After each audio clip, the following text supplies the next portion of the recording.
kucağlap titirdi tenim.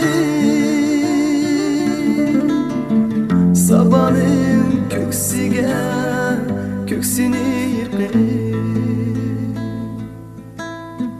gülmü hoş kucağlap titirdi tenim. Sabahın köksüge köksini yıkıp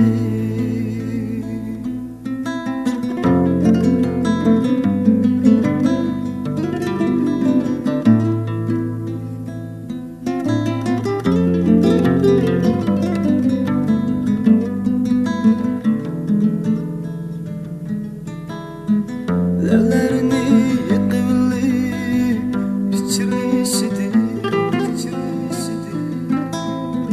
uygunu şakıda sayraydı bulbul.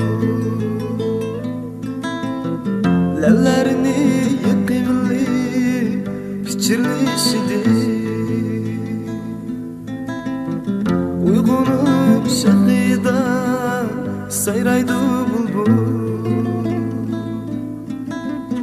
Seherlerde uygangan yar emes mana, deyişige gül verdi sabaha kömür. Seherlerde uygangan yar emes mana, deyişige gül verdi sabaha kömür. Sabaha kömür, sabaha